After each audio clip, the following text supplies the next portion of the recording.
3. Hi, everybody. Happy Labor Day. Bye.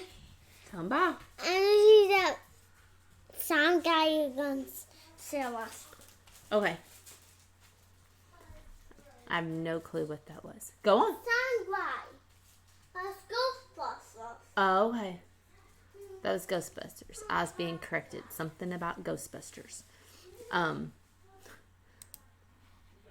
They enjoy saying hi to you all, even if I can't understand what they're saying sometimes. I hope everyone is having a great Sunday. Today, we're going to talk about, we've been talking about how we're going to be remembered as our examples. Today, I want to talk about how we're remembered in the day of judgment. The end of time. How are you going to be remembered? And I think of a tombstone. What is going to be on your tombstone? What's going to be in your obituary? What is going to be left of memories of you that people are going to think about you? Each day we are preparing for our day of judgment, that day in which we will be judged solely on the life we have lived, nothing else. We are going to reap what we have sown. So what are we sowing? What are we going to reap on that day? What kind of life are we living? But let's talk about what's going to happen on Judgment Day. In 1 Thessalonians 4:16 and 17, it says, "For the Lord himself will descend from heaven with a cry of command, with the voice of an archangel, and with the sound of the trumpet of God. And the dead in Christ will rise first.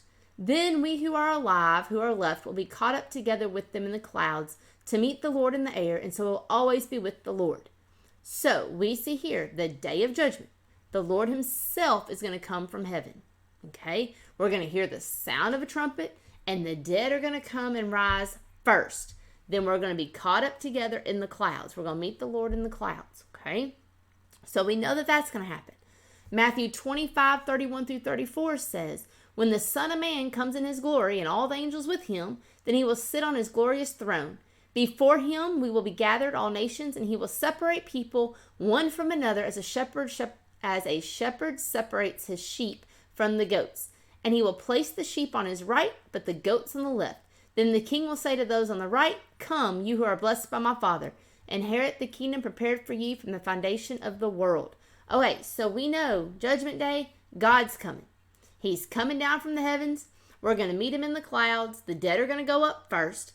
We know in Matthew, when he comes, his angels are going to be with him. And then God's going to sit on his throne. And what is he going to do? He's separating the right and the left. He is separating the ones who are making it to heaven and the ones who are going to hell. We want to be the ones going to heaven. We don't be the ones going to hell. How do we do that? By the life we live. And we live this life every single day. Every day we're living to Judgment Day. And that's every day we're being judged for what we do. Do we know when this judgment will take place? No. We see in Mark 13:32, we will not know the day nor the hour. But we know it's coming because the Bible tells us it is coming. So we have to live every day as it is the last. We are not promised tomorrow. So since we don't know what tomorrow holds, we don't need to wait and do our good deeds. We don't need to wait to be this right example. We need to do it now. Now, we've talked about examples in speech, examples in purity. Now we're talking about our example for Judgment Day. An example of how we're going to live our life. Are we living it in the right way? And I have a little 2 examples, and the book has called them Mary and Martha, but it's not the story of Mary and Martha in the Bible. They just picked Mary and Martha. And I thought about changing the names so it wouldn't be confusing, but then I got confused. So we're just going to keep it as Mary and Martha. And I want you all to see if you all are a Mary or a Martha. And we're going to think about Judgment Day. This is Martha. Martha is given to good works and is always busy doing something. She dislikes doing anything for which she does not receive public credit. She is also very critical of those who do less than she. She appears to be trying to work her way to heaven. She grew up in the church, so she feels no need to study the Bible. She's had that before. She never misses a Bible study or a service, but is content to be spoon-fed. Her reason for not studying is that she spends her time in good works.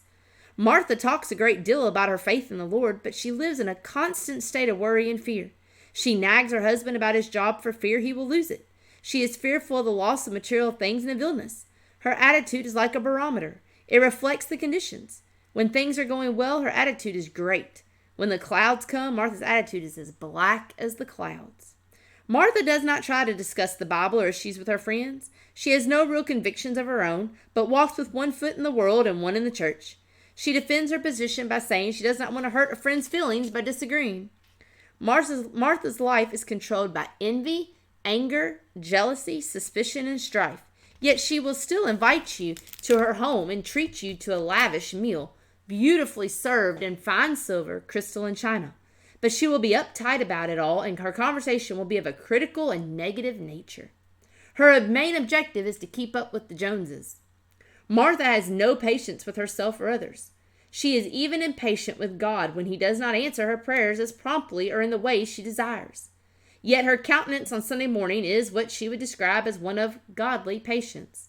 She plays up the smallest pain, the slightest trial or disappointment as the persecution a Christian must bear, and she bears her persecutions loudly with her constant complaints as she goes about doing her good works, not for the glory of God, but for self-glory. How will she be remembered at judgment? Are we Martha? That hits home in a lot of places. Are we a Martha? Now, let's see Mary.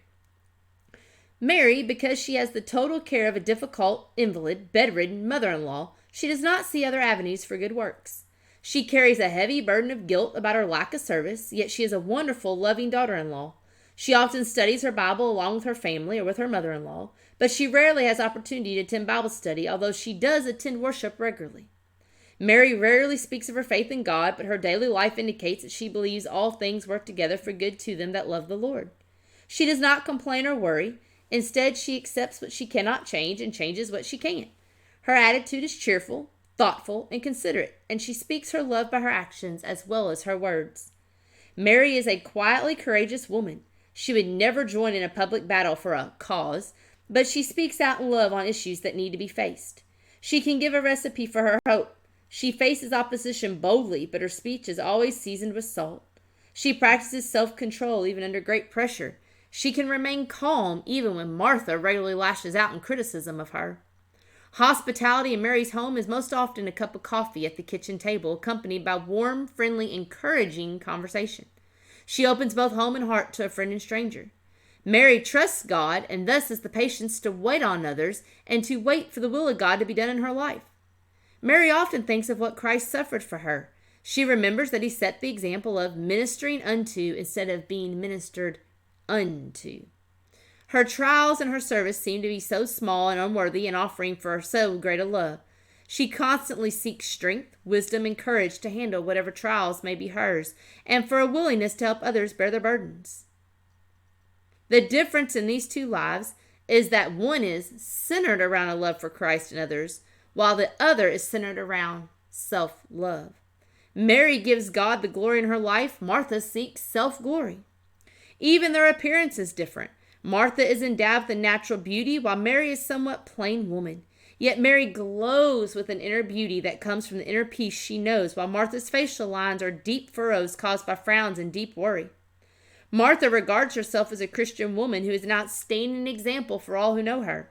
Mary seeks daily to grow into a woman more nearly the woman God would have her become. As we looked at these imaginary women, perhaps we see some of ourselves, our friends, our family in each of them.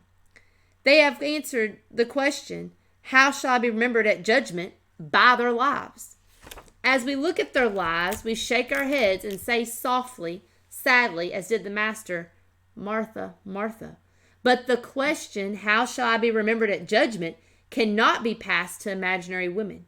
It is a very real question for very real women, you and me. How will we answer that question? How do we want to be remembered on Judgment Day? We all want to hear the words, well done, good and faithful servant. Are we living each day preparing for the day of judgment? Are we acting each day like it may be our last?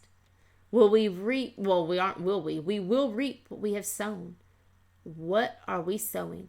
We know Judgment Day is coming. We know we're going to be separated. We know how it's going to come. We just don't know when.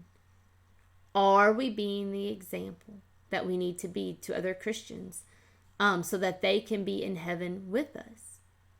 Are we a Mary? Are we a Martha that we described in the story? What do we need to work on? And better yet, how will we be remembered on Judgment Day? Will we be like Dorcas and be remembered for the good works that we've done? There's other people. Will we be remembered, or will we be remembered for the bad things? For the one who always treated others wrongly? Will we be remembered as a faithful servant or an unfaithful? Will be like the story, yes, we always came to church, but we weren't into it. We didn't strive to be the Christian we needed to be. We were there. We were there every service. But we didn't live it. We didn't act it. We were just there to say we were there because that's what we were called to do. How will we be remembered? I want you all to think about that this week is how are we living our life, our example that we're living? What example are we setting? How are we going to be remembered? By our family, by our friends, by our church people, by our coworkers, by the community? How will we be remembered? I hope you all have a great weekend. I think everybody is off tomorrow, so I hope everybody enjoys the day off. Enjoy a nice long weekend. I hope everyone stays safe, and I will see you all here next week.